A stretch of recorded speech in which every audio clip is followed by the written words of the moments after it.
Bonjour à tous et à toutes, vous crétins et autres minimoys, bienvenue. Bienvenue dans cette nouvelle vidéo qui vous fera faire l'extraordinaire voyage au parc du Futuroscope. En effet, il s'agit d'une nouvelle vidéo critique de ma récente visite du parc du Futuroscope. J'espère que celle-ci vous plaira. Alors c'est parti, voici donc ma critique.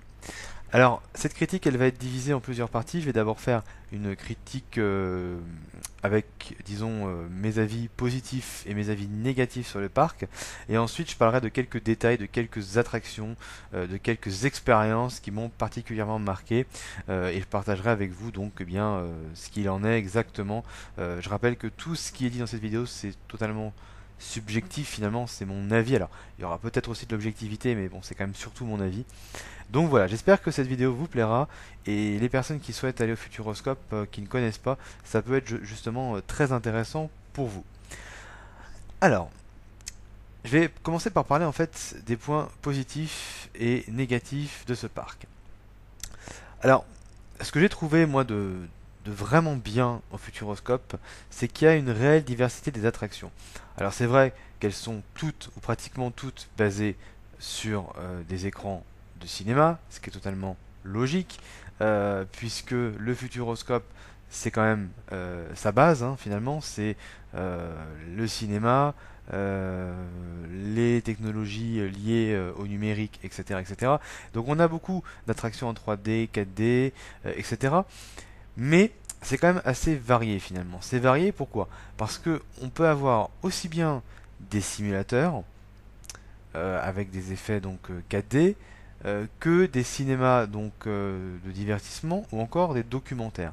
En fait, il y en a vraiment pour tout le monde. C'est-à-dire qu'on peut très bien aller s'agiter dans Arthur et les Minimoys ou bien aller faire un tour de lapin crétin et bien rigoler et ne pas réfléchir, juste être là pour être vraiment dans le fun, dans l'action du fun. Ou alors on peut tout simplement se poser, aller voir un spectacle, aller voir un cinéma plutôt orienté documentaire. Il y en a de très beaux, hein, Le Monde de l'Invisible notamment, Dans les yeux de Thomas Pesquet, c'est vraiment de très beaux films qui permettent d'en apprendre véritablement. Donc ça, c'est quelque chose qui est vraiment pour moi très bien en fait. Il y en a pour tout le monde. Et même les différents cinémas, il n'y aura jamais la même expérience parce que parfois vous allez avoir des cinémas 3D, parfois ça va être un écran hémisphérique, parfois ça va être le plus grand écran d'Europe, parfois ça va être... Donc en fait, il n'y a jamais la même chose, le même support. Voilà. Il n'y a jamais le même support. Même si c'est vrai que la 3D, 4D se ressemblent parce que finalement, en matière de 4D, en Europe en tout cas, on a fait à peu près le tour pour le moment de ce qui pouvait se faire. Et ça, bon, franchement, voilà. Mais il y a une vraie variété de choses à faire, même si ça reste essentiellement, bien sûr, des simulateurs et des cinémas. Alors, autre chose de très positif, ce sont le maintien des effets. Ben oui, parce que pour pouvoir avoir, disons, des expériences au mieux réussies, au mieux efficaces, eh bien, il faut que les effets fonctionnent. Je l'ai dit, il y a beaucoup d'effets 4D dans les attractions, notamment les attractions les plus récentes.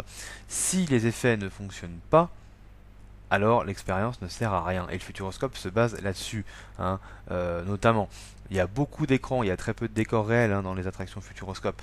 Donc, si les écrans ne fonctionnent pas, si la 4D, la 3D ne fonctionne pas, si la 4D, si les effets 4D ne fonctionnent pas, le parc peut s'en avérer très vite de sens, hein. Je veux dire, c'est véritablement le point fort du Futuroscope et c'est parfaitement ou quasi parfaitement maintenu. Voilà. Il y a tout qui fonctionne au moment où ça doit fonctionner, c'est-à-dire qu'au moment où il y a du vent, il y a du vent, au moment où il y a de l'eau, il y a de l'eau, au moment où il y a des odeurs, il y a des odeurs. C'est en rapport avec ce que l'on voit, avec ce que le visiteur voit. C'est pas en décalé, c'est pas saccadé. Voilà. Alors tout n'est pas à 100% opérationnel, mais au moins à 95, même plus, 95% au moins opérationnel. Ça, c'est clair, net et précis, ça fonctionne à merveille. Et c'est d'autant plus rageant quand on voit qu'à Disneyland Paris, on n'est pas capable, dans une salle comme Philair Magic, de faire fonctionner les effets. Enfin, je parle du Discoveryland Theater, de faire fonctionner les effets. c'est la même chose, hein, les quelques spectacles il y a un spectacle d'illusion qui est pas terrible en soi, mais qui a quelques numéros qui peuvent être intéressants. Mais je reviendrai dessus après. Mais on a ces fameux drones quoi, qui fonctionnent, quoi. Enfin, vraiment, voilà. Donc bon, ça pour moi c'est du tout bon. Ils arrivent à faire fonctionner de manière parfaite ou quasi parfaite leurs effets, et ça c'est vraiment vraiment un gros plus. Mais heureusement, encore une fois, heureusement qu'ils arrivent à faire fonctionner leurs effets, sinon ça n'aurait que peu d'intérêt, hein, concrètement. Alors, il y a de plus en plus de thématisation dans les attractions et de pré-show, notamment les dernières attractions qui ont été créées, et je parle notamment de deux attractions qui ressortent du lot. Alors, Arthur et les Minimoys, il y a une très belle thématisation de la file d'attente, mais ce qui est vraiment plus impressionnant encore dans la recherche de storytelling, de pré-show, etc., c'est les lapins crétins et bien sûr l'extraordinaire voyage. Donc je parlerai un petit peu plus en détail de ces attractions tout à l'heure, mais en tout cas la thématisation est présente, il y a un vrai effort de thématisation, on retrouve beaucoup de subtilités, parfois des références à Disney, mais aussi des références bien sûr dans les attractions elles-mêmes, hein, elles-mêmes du Futuroscope. Voilà, on va être dans le pré-show de l'extraordinaire voyage, et bien on va avoir des références par exemple à Arthur. Donc ça c'est très intéressant je trouve. Ils essayent de jouer de plus en plus sur le storytelling et la thématisation. En tout cas ils ont une ambition je pense de faire de ce parc un parc avec de plus en plus d'attractions fortes en termes de thématisation, d'immersion, et ce dès la file d'attente. On est de moins en moins, en tout cas par rapport aux dernières attractions créées, de moins en moins dans le parc à bœufs au niveau de la file d'attente, mais on a une réelle immersion, une réelle voilà, un côté très immersif et toujours bien réalisé, c'est-à-dire que on va vous immerger petit à petit jusqu'à un, deux, voire trois pré-shows pour certaines expériences.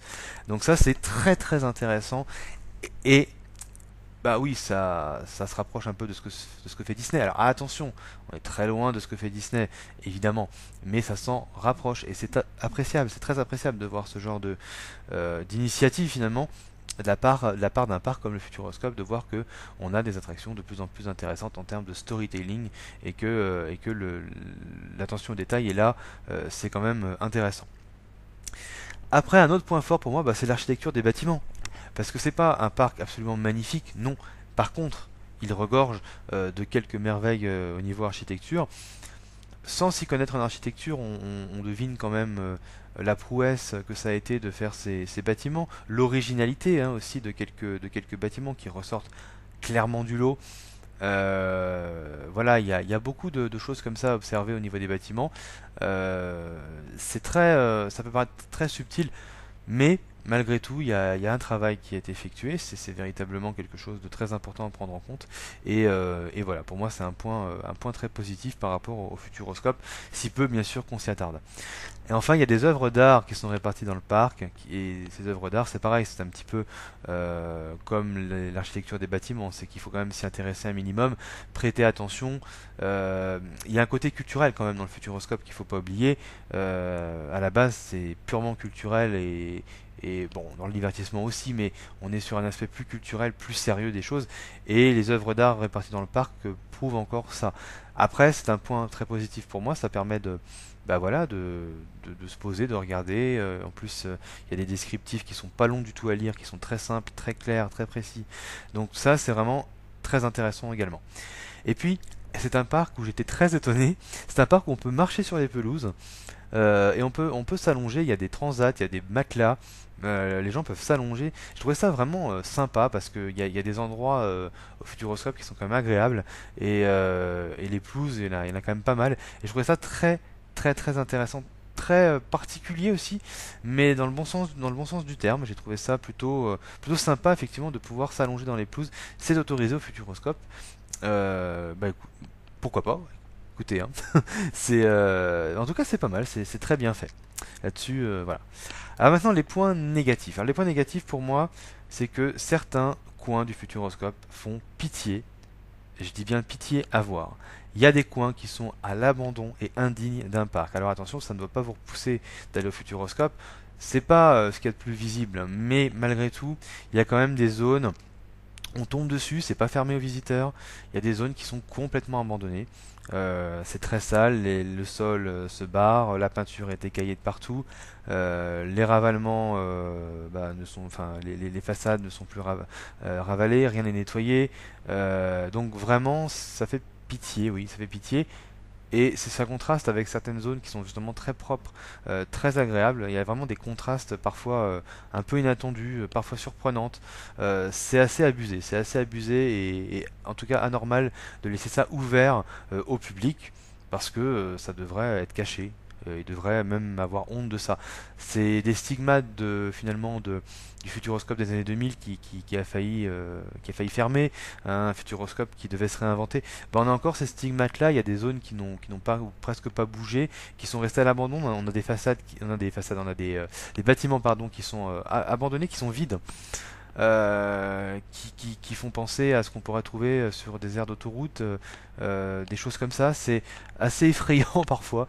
Et surtout, une zone qui est très visible, bah, c'est tous les gradins. Les gradins sont vraiment dans un état. Il y a un grand show nocturne, il y a des gradins, et les gradins sont pas du tout dans un état acceptable pour accueillir les visiteurs. Donc, oui, ça reste une minorité, ça, quand même, malgré tout. Mais on le voit, et quand on le voit, on se dit, ah bah oui, quand même. C'est un peu exagéré, c'est un peu indigne d'un parc de loisirs, tout simplement. Que ce soit Disney ou pas. Là, c'est pas, il y a une certaine qualité à avoir malgré tout. Et puis, deuxième point négatif, vous voyez qu'il n'y en a pas beaucoup finalement, hein, c'est que il y a des problèmes au niveau des horaires des shows et des restaurants. En fait, il y a un truc que j'ai pas pigé, c'est que parfois il y a les horaires sur des temps d'attente d'attraction notamment. Et quand on y va, alors c'est écrit sur le plan que c'est en continu, quand on y va finalement c'est pas en continu. Bon, c'est voilà, pareil pour les restaurants, c'est marqué ouvert alors que c'est fermé. Les horaires sont souvent décalés. Il y a des choses comme ça qui sont un petit peu à revoir. Il y a une gestion à revoir en fait. Il y a une gestion à revoir dans tout ce qui est horaire entre ce qui est indiqué sur le plan et la réalité. Au niveau, je parviens au niveau des restaurants notamment, hein, des attractions. Bon, les shows ça va, au niveau des horaires ça se maintient. Mais les restaurants, etc., les points snack et tout ça, c'est encore un peu difficile au niveau des horaires, ça ne correspond pas et c'est très agaçant parce que du coup, on est obligé de circuler un peu dans le futuroscope, de faire des allées et venues pour pouvoir finalement trouver quelque chose d'ouvert ou une attraction qui finalement n'est pas en continu. Alors on pense que c'est en continu, on se pointe devant l'attraction et finalement ça ne l'est pas. C'est frustrant parce que ça fait faire des allées et venues et c'est fatigant, très fatigant. Donc voilà pour moi les deux points noirs vraiment du Futuroscope. Et maintenant on va passer à quelques expériences qui m'ont marqué, positif ou négatif, mais vous allez voir ce qui m'a vraiment marqué. Alors, une attraction qui m'a beaucoup plu, beaucoup ému, beaucoup surpris, eh bien c'est l'extraordinaire voyage, le Soarin' local, la version Soarin' tout simplement, simulateur de vol à la Disney du Futuroscope. Alors je connais Soarin' puisque je l'ai fait à plusieurs reprises en Californie, je connais très bien Soarin', ça a été l'une de mes attractions préférées sans que ce soit ma préférée, hein, loin de là, mais l'expérience avait été pour moi extraordinaire. Très bien, voilà, poétique, relaxante, émouvante. Eh bien, c'est la même chose qui se produit finalement avec l'extraordinaire voyage. C'est vraiment très émouvant, c'est une attraction qui est très bien faite. Alors, ça ne vaut pas Soarin', mais je trouve malgré tout que il y a des effets par exemple qui sont absents dans Soarin'. Dans Soarin', vous n'avez pas d'effet d'eau, vous n'avez pas d'effet de froid. Ces effets-là, de pluie, etc., sont présents dans l'attraction du Futuroscope. Je trouve qu'il y a plus d'effets finalement physiques. Maintenant, c'est vrai que je trouve le film plus intéressant finalement dans Soarin'. Le mouvement des balancelles, enfin des balanciers, sont oui, des balancelles plutôt, sont plus agréables dans la version Soarin', plus en raccord avec l'écran. Mais il y a une vraie émotion, une vraie magie dans l'attraction du Futuroscope. C'est très poétique, ça fait du bien. C'est vraiment une attraction qui détend, c'est une attraction qui est très agréable. Et pour ceux qui n'ont jamais fait Soarin', vous allez en ressortir bluffé, voire émerveillé. Vous allez vraiment adorer cette attraction. Il y a un très beau taux, pardon, de satisfaction visiteur. Ça c'est logique. J'ai écouté un peu les visiteurs à la sortie et ils sont tous unanimes.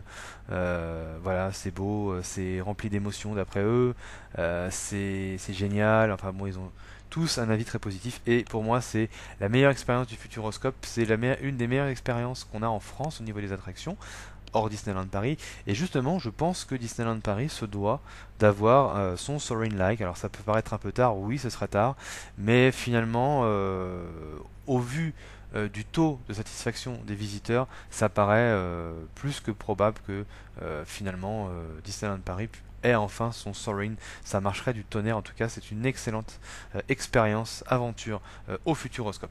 Il y a bien sûr les lapins crétins qui sont très drôles. Et là, évidemment, les lapins crétins, c'est vraiment extrêmement drôle. On est sur des toilettes, etc. Il y a plein d'effets 4D. On remonte dans le temps. D'ailleurs, les lapins crétins, voilà, je parlais du pré-show. Les lapins crétins ont un pré-show qui est excellentissime. D'ailleurs, voilà, tout comme l'extraordinaire voyage. Il y a un magnifique pré-show pour nous mettre dans l'ambiance. Et vraiment, ces deux attractions-là sont très complètes à ce niveau-là, avec vraiment une bonne expérience très différente. On est vraiment dans le rire, hein, dans le rire, dans le divertissement purement dans l'extraordinaire voyage, alors qu'on est plus dans le côté poétique, détente de l'extraordinaire voyage. Enfin, avant, je parlais des lapins crétins, et voilà, là, je suis sur l'extraordinaire voyage. Je mélange un petit peu tout, mais voilà. C'est pour vous dire que c'est vraiment mes deux coups de cœur. Maintenant, il y a aussi, par exemple, il y a quoi? Il y a l'âge de glace. L'âge de glace, c'est un excellent 4D. C'est un 4D qui est très drôle, où les effets sont fonctionnels. Là aussi, hein, il faut s'imaginer un instant si Disneyland Paris proposait les lapins crétins sans effet. Pourquoi je dis Disneyland Paris? Parce que, bah voilà, pour moi, ça fait référence tout de suite à Filar Magic. Voilà, là aussi, ça montre que ça fonctionne, quoi. Ça doit pas être méga compliqué de faire fonctionner des effets. Ça fonctionne parfaitement au Futuroscope. L'âge de glace est très efficace. Voilà, c'est sympathique. Voilà, pareil, Arthur et les Minimoys, c'est quand même un bon simulateur, quoique vieillissant. Ça commence à être vieillissant, mais ça reste toujours sympathique à faire. C'est un bon simulateur 4D. La Vienne dynamique, c'est pareil, c'est un grand classique là-bas au Futuroscope, ça bouge dans tous les sens, mais quand les effets sont là, ça fonctionne. Donc ces attractions-là sont vraiment de très bonnes attractions. Donc voilà, Vienne Dynamique, Arthur et les Minimoys. C'est vraiment voilà, c'est vraiment de très bonnes expériences, même si c'est vieillissant. Alors j'ai pas fait Danser avec les robots. Par contre, j'ai vu il y a un balcon sur lequel on peut observer Danser avec les robots.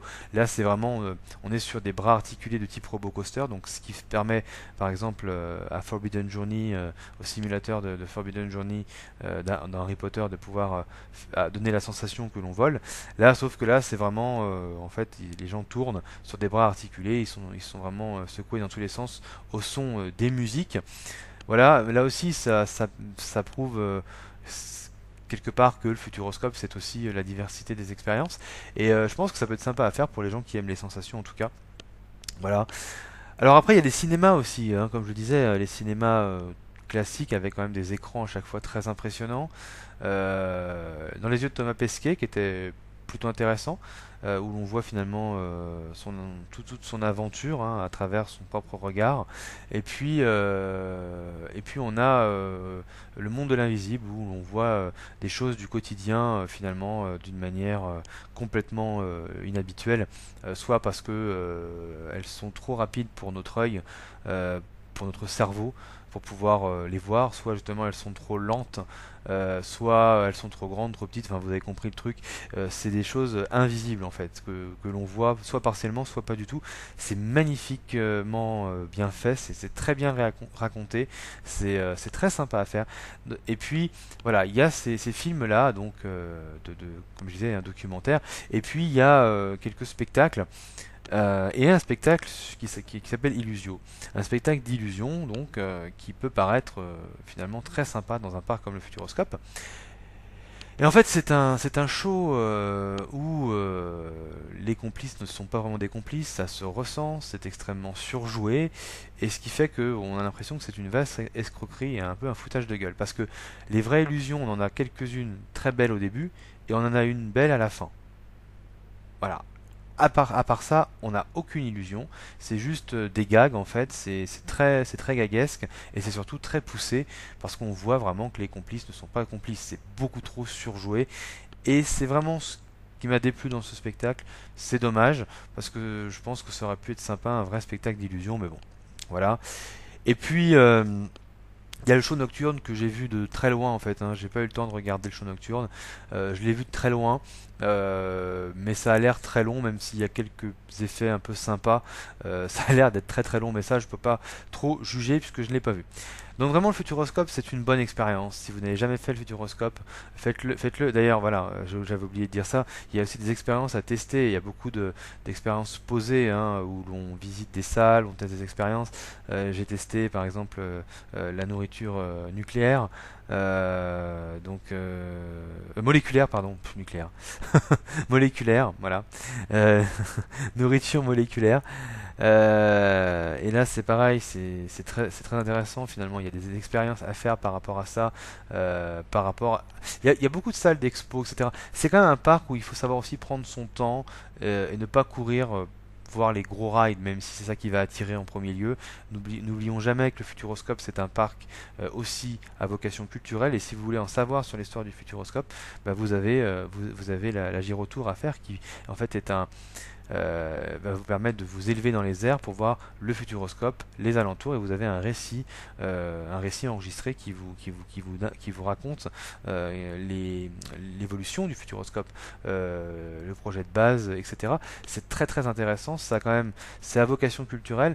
Ça change parce qu'il y a des besoins aujourd'hui en termes de satisfaction visiteur. On a besoin de franchise, hein, ça c'est clair. C'est ce qui attire. On va pas se leurrer. Le Futuroscope, voilà, l'âge de glace, les Minimoys.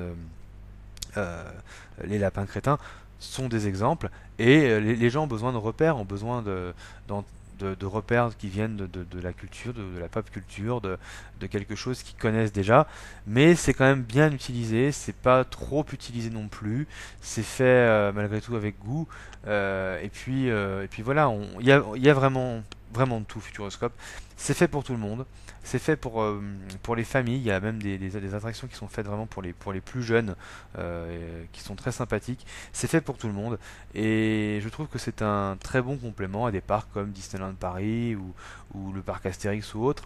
Après, on ne peut pas comparer l'expérience de ce parc à l'expérience Disneyland Paris, non, évidemment, ce n'est pas comparable, mais il y a de très bonnes choses, et ce serait dommage de passer à côté de ce qu'a à offrir le très bon parc du Futuroscope. Donc voilà pour cette nouvelle critique de parc. J'espère que j'ai pas été trop long, que j'ai pas été trop dans tous les sens, mais bon, c'est pas grave, c'est un petit peu une réaction plus ou moins à chaud, hein, finalement. Donc voilà, j'espère que ça vous a plu. N'hésitez pas à vous abonner, c'est très important, ça me fait énormément plaisir à ceux qui l'ont fait. Likez, et puis faites un tour sur ma chaîne si le cœur vous en dit. On se retrouve quant à nous très prochainement pour une nouvelle vidéo. Merci d'avoir regardé, salut salut.